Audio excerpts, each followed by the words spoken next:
सो आज जो मैं टॉपिक लेकर के आई हूँ उसको हम फ्यूचर की वरी से कनेक्ट कर सकते हैं। लाइक हम फ्यूचर में के लिए जब हम लेकर के वरिड होते हैं और जब ये वरी थोड़ी सी ज्यादा हो जाए तो ये एंजाइटी में बदल जाती है। और अगर हम बहुत सारे एरियाज ऑफ लाइफ में इस तरीके से चिंता करने लग जाते हैं, मतलब मैं आपको बताना चाहती हूँ कि एंजाइटी एक तरीके से किस तरीके से होती है और उसको हम कैसे कंट्रोल कर सकते हैं। और मतलब ये अगर बढ़ जाए तो क्लिनिकल एंजाइटी भी बन सकती है। बच्चों को लेकर के तो थोड़ी सी एंजाइटी आजकल रहती ही है, पर हम आज थोड़ा सा एंजाइटी का नेचर देखते हैं कि क्या होता है। आज जैसे मैंने आपको बताया कि एंजाइटी जो है उसको अगर हम ब्रेक डाउन करें तो उसके अंदर तीन हम थिंकिंग एरर कर रहे होते हैं। थिंकिंग एरर क्या होती है? हमारे जो ब्रेन के अंदर जब हम नेचुरली सोचते हैं तो हमारे जो सोचने के स्टाइल में एक आप ये कह लीजिए कि गलती है। आप इसको मतलब बहुत सिंपल तरीके में मैं ये कहना चाहूंगी। सेकंड चीज क्या होती है कि थिंकिंग एरर एक का एक नजरिया ये भी होता है देखने का कि हमारे ब्रेन के अंदर कुछ शॉर्टकट्स होते हैं। मतलब ब्रेन हमेशा कुछ आदतन सोचना स्टार्ट कर देता है और धीरे धीरे कब वो आदत परमानेंट बन जाती है या अनहेल्पफुल हो जाती है, हम उनको अंदाजा नहीं लगा पाते। सबसे पहली एक थिंकिंग एरर होती है लिस्ट ऑफ शुड्स, या हम उसको बोलते हैं rigid demands from life. Thinking error number one होती है रिजिड डिमांड्स फ्रॉम लाइफ। इसका क्या मतलब है? हम ये कहते हैं कि हम लाइफ में कुछ इच्छाएं रखते हैं कि ऐसा होना चाहिए, वैसा होना चाहिए। पर अगर ये चीज एक नियम होता कि जैसा हम सोचते हैं वैसा होना ही है, तो वो हमेशा ही होता। जैसे ग्रेविटी अगर एक फिजिक्स का नियम है, तो अगर आप कोई भी चीज को गिराएं मतलब छोड़ेंगे तो वो गिरेगी ही गिरेगी, यानी कि it is true all the time. कोई भी जो प्रिंसिपल है वो ट्रू ऑल द टाइम होता है। पर जो चीज ट्रू ऑल द टाइम नहीं है इसका मतलब वो प्रिंसिपल नहीं है। ये बात लॉजिकली क्लियर है ना, कि वो प्रिंसिपल नहीं है। अगर प्रिंसिपल होती तो वो ट्रू ऑल द टाइम होती। तो हम जो चाहते हैं लाइफ में वो हमेशा सच हो, that is not a principle, क्योंकि अगर होता होता तो फिर वो हमेशा होता होता। अब होता क्या है कि जब हम अपनी लाइफ में हम उसको रिजिड डिमांड्स बोल देते हैं, यानी कि हमने लाइफ में डिमांड रखी कि ऐसा होना चाहिए, पर हमने बहुत ही उसको रिजिडली होल्ड कर लिया, यानी कि बहुत टाइट पकड़ लिया कि ऐसा ही होना चाहिए, ऐसा ही होना चाहिए। एंड अगेन मैं वहां पे आपका ध्यान लाना चाहती हूं, अगर प्रिंसिपल होता कि हमेशा ऐसा होता तो फिर वो होता ही। पर ऐसा नहीं है, तो इसका मतलब देयर इज अ पॉसिबिलिटी कि जैसा हम चाहते हैं वैसा ना हो। पर जितना हम लाइफ के साथ रिजिडली ये शुड्स की लिस्ट बनाएंगे कि ऐसा ही होना चाहिए, रिजिड डिमांड्स बनाएंगे, उतना हमें लाइफ में डिसअपॉइंटमेंट होती रहेगी।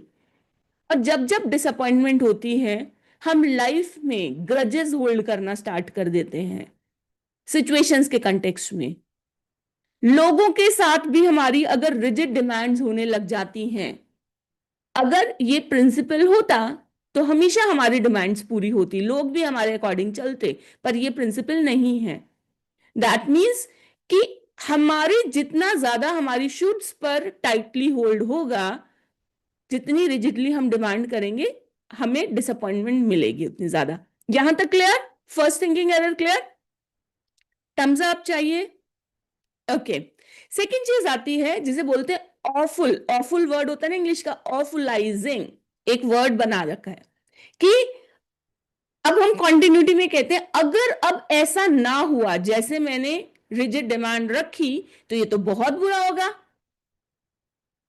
हमने उसको ऑफुल बना दिया, बहुत ही बुरा बना दिया, कि हम पहले तो हम कह रहे हैं कि होना चाहिए ऐसा, और अगर नहीं हुआ तो ये बहुत बुरा होगा, इससे बुरा तो कुछ हो ही नहीं सकता।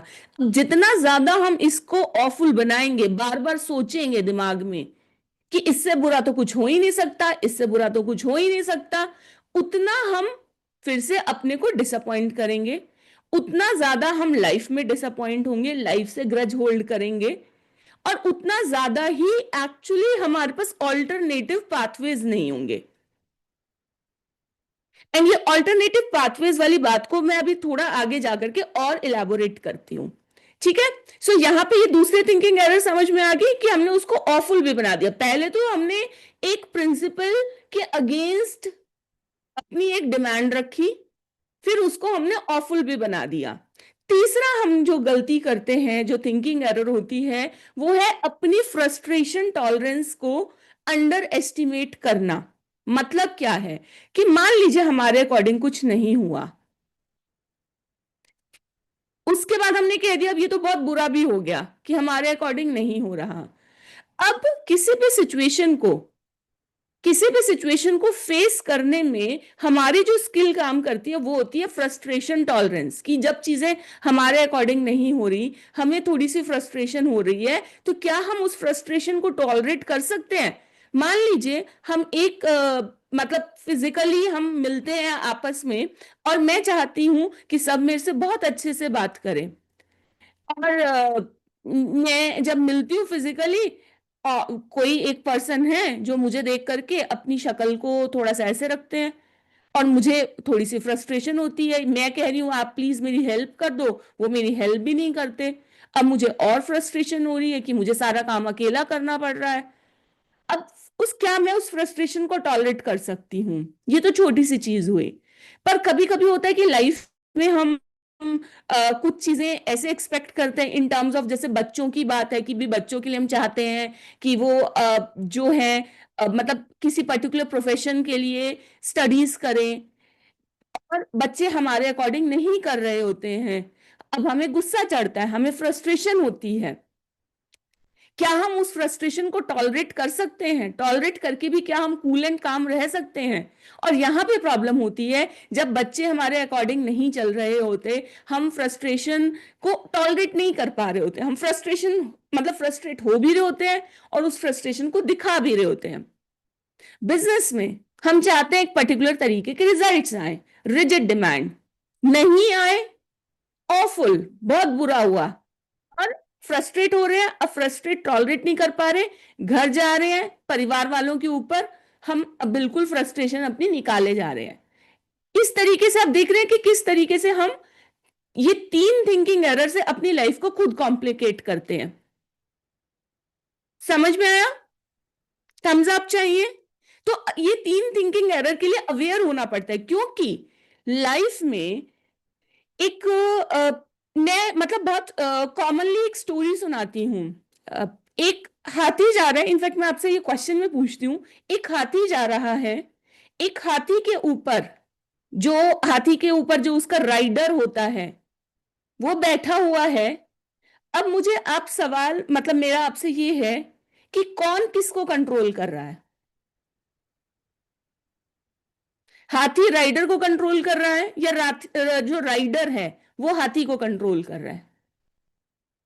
सो बेसिकली देखिए, राइडर तो नहीं कंट्रोल कर रहा है, क्योंकि हाथी का जहां पे मन चलेगा वो वहां जा सकता है।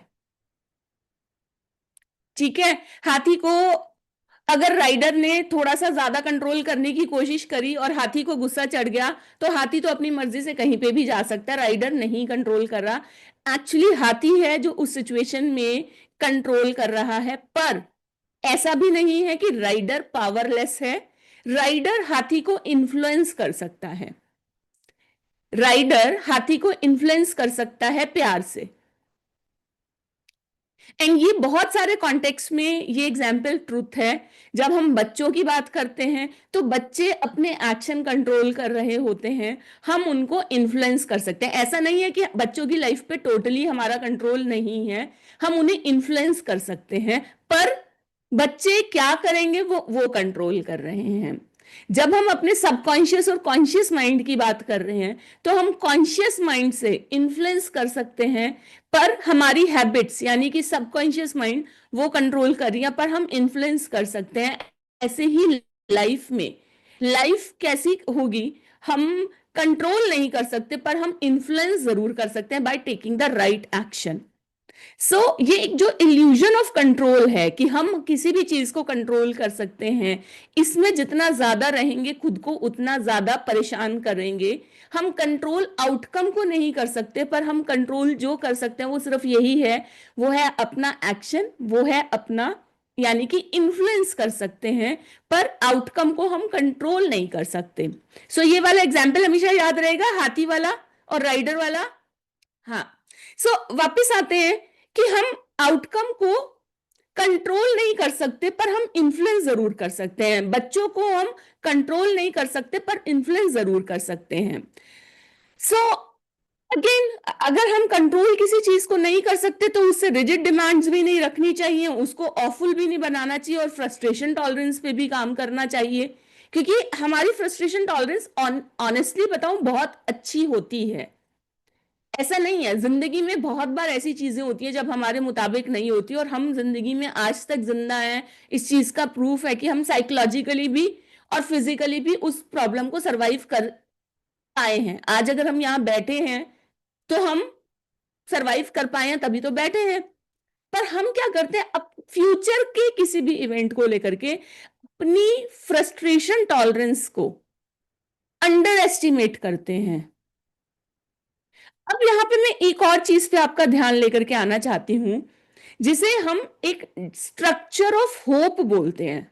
अब आप एक बात मुझे बताइए कि अगर मैं आपको कह दूं कि चीजें आपके मुताबिक नहीं हो सकती, ये एक प्रिंसिपल नहीं है, और थोड़ा सा आप कंट्रोल नहीं कर सकते, सिर्फ इन्फ्लुएंस, तो थोड़ा सा होता है ना कि डिसअपॉइंटमेंट हम सोच के ही हो रही है, पर डिसअपॉइंटमेंट का ऑपोजिट है होप। एंड मैं स्ट्रक्चर ऑफ होप की बात करना चाहती हूं। अगर हम, होप का स्ट्रक्चर मतलब होता है कि पहली चीज, अगर फ्यूचर को लेकर के जब तक मेरे अंदर प्लानिंग करने की क्षमता है, ध्यान से इस चीज को नोट भी कीजिएगा, ये बहुत इंपॉर्टेंट है, और लाइफ के मेरे लोएस्ट फेज में मुझे इस स्ट्रक्चर ऑफ होप ने बहुत हेल्प किया था। जब तक फ्यूचर को लेकर के आपके अंदर प्लानिंग करने की क्षमता है, पहली चीज। दूसरी चीज, अगर आपको एक जो आउटकम चाहिए, उस आउटकम तक अगर आप एक रास्ते से नहीं पहुंच पाए, यानी कि अगर मैं आउटकम की बात करती हूं, और मैं, क्योंकि हम सब मदर्स हैं और जनरली इस एज में हमारा कंसर्न बच्चों को लेकर के बहुत ज्यादा रहता है, तो अगर हम कहते हैं कि बच्चे की अच्छी लाइफ चाहिए, तो जरूरी नहीं है कि एक पर्टिकुलर रास्ता ही है, there can be multiple ways. अगर मैं बिजनेस के कंटेक्स्ट में कहूं, हमारा अल्टीमेट एम जो है वो है अगर प्रॉफिट, तो हमारे पास there can be multiple ways, यानी कि अगर एक रास्ता काम नहीं करा और मेरे पास क्षमता है और रास्ते ढूंढने की, क्या मैं और रास्ते से वहां तक पहुंच सकती हूँ या पहुंच सकता हूं? अगर जब तक मेरे पास क्षमता है तब तक होप इंटैक्ट रहेगी। और तीसरी चीज, अगर रास्ता लंबा हो रहा है तो क्या मैं उस लंबे रास्ते पर चल सकती हूँ, कंसिस्टेंट रह सकती हूँ? यहां पे भी थोड़ा सा फ्रस्ट्रेशन टॉलरेंस का एक एलिमेंट आ जाता है। यानी कि अगर तीन चीजें हैं, प्लानिंग की क्षमता, मल्टीपल रास्ते ढूंढने की क्षमता, एक काम नहीं कर रहा, और तीसरा फ्रस्ट्रेशन टॉलरेंस, तो जिंदगी में मुझे कभी होप नहीं खोनी चाहिए। एक बार मैं बहुत होपलेस फील कर रही थी लाइफ में, जब मैंने ये स्ट्रक्चर ऑफ होप देखा तो मैंने कहा ये तो तीनों चीजों के लिए यस है, तो यानी कि मुझे होप नहीं खोनी चाहिए। इनफैक्ट अगर मैं होपलेस हो रही हूँ, फ्रस्ट्रेशन टॉलरेंस अपनी उसको लो एस्टिमेट कर रही हूँ, मैं यहाँ पे वर्ड एस्टिमेट करूंगी, बोलूंगी, क्योंकि जब हम सिचुएशन में होते हैं तब तो हम पार कर ही जाते हैं। हम चिंता तब करते हैं जब हम फ्यूचर का इवेंट सोचते हैं अगर ये मेरे मुताबिक नहीं हुआ तो मैं उसको नहीं पार कर पाऊंगी, तो हम अपनी फ्रस्ट्रेशन टॉलरेंस को कम आंकते हैं फ्यूचर के पॉइंट से।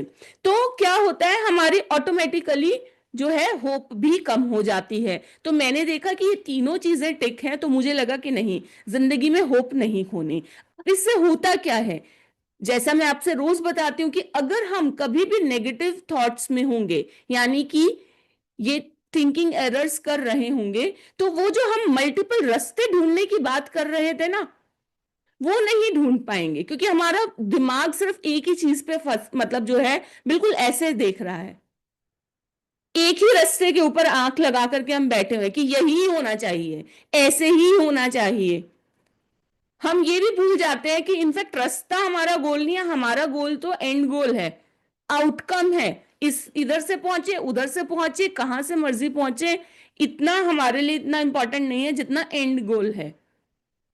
कभी कभी हम बच्चों को पढ़ाई को लेकर के बहुत ज्यादा जो है उनके साथ हमारी जिसे कहते हैं ना कि झगड़ा होता है। आजकल के टाइम में there are so many ways जिससे बच्चे शायद जिंदगी में अच्छा कर लेंगे, और हो सकता है पढ़ाने के लिए भी हम ऑल्टरनेटिव वे निकाल पाए उनको फोकस के लिए। पर हम क्या करते हैं, एक ही रास्ते पे जब फिक्स हो जाते हैं तो अपनी फ्रस्ट्रेशन टॉलरेंस को कम करते हैं, फ्रस्ट्रेशन बाहर निकालते हैं और लाइफ को कॉम्प्लिकेट करते हैं। सो आज हमने दो चीजें समझी, तीन थिंकिंग एरर्स जिससे हम अपनी लाइफ को जो है एक तरीके से आप ये कह लीजिए अपने को डिसअपॉइंट करते हैं। और मैं यहाँ पे लैंग्वेज ये यूज कर रही हूँ कि हम अपने को डिसअपॉइंट करते हैं by these three thinking errors, क्योंकि जैसे ही हमने इन तीनों थिंकिंग एरर्स को रिवर्स करा, ये वाली चीज जो है हमारी अपना जो मूड है, हमारा जो अपना स्टेट ऑफ माइंड है बेटर होगा। तो हम सेकंड चीज से लिंक कर रहे हैं, तो हम मल्टीपल वेज ढूंढ पाएंगे, और जब जब तक हम मल्टीपल वेज ढूंढ पाएंगे जिंदगी में हम सक्सेसफुल होंगे। So good.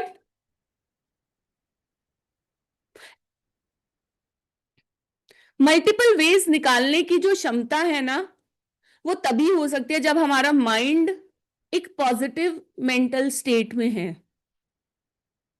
अगर हम एक नेगेटिव मेंटल स्टेट में, हम कभी भी ब्रॉड सोच ही नहीं सकते, हम ऑल्टरनेटिव पाथवे सोच ही नहीं सकते। क्योंकि देखिए ये थिंकिंग एरर्स करके हम अपने कोई डिसअपॉइंटमेंट के लिए, जैसे कह रहे हैं ना, डिसअपॉइंटमेंट की रेसिपी बना रहे हैं। एक्चुअली मैं आप लोगों का ध्यान ना फ्रस्ट्रेशन टॉलरेंस पे भी लाना चाह रही हूँ। हम अपने आप को बहुत अंडर एस्टिमेट करते हैं, अपनी लाइफ में मल्टीपल पाथवे ढूंढने की क्षमता को भी अंडर एस्टिमेट करते हैं। क्योंकि कोई ना कोई रास्ता निकल जाता है। और स्पेशली मैं एक चीज हमेशा कहती हूँ, लाइक कि हम जो इंडिया में जो हम लोग हैं ना, हमारा माइंड बहुत शार्प होता है। हम इंडियंस हमेशा कोई ना कोई रास्ता निकाल ही लेते हैं।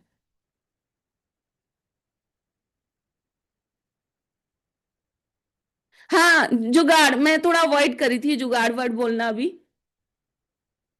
आई रिमेम्बर हम लाइक जब हम अब्रॉड रहते थे, तो एक बार ही था, एक मैकेनिक आया, उसने कहा नहीं हो सकता, नहीं हो सकता।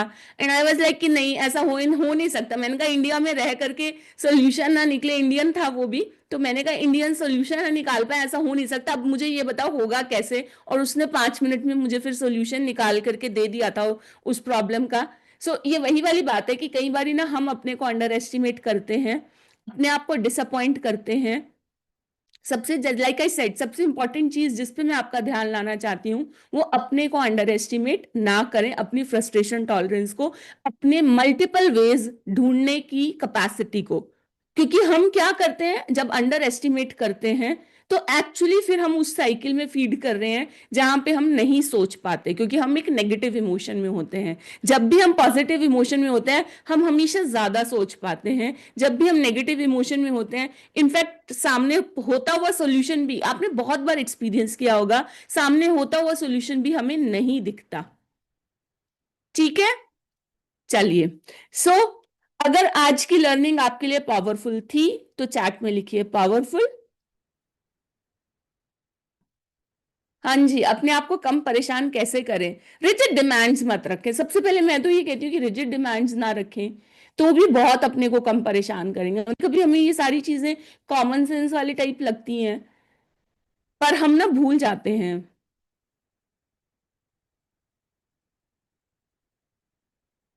यस, चलिए, याद रखने की प्रैक्टिस, हाँ जी, वो करनी पड़ेगी। कहीं पे स्टिकी नोट लगा लो।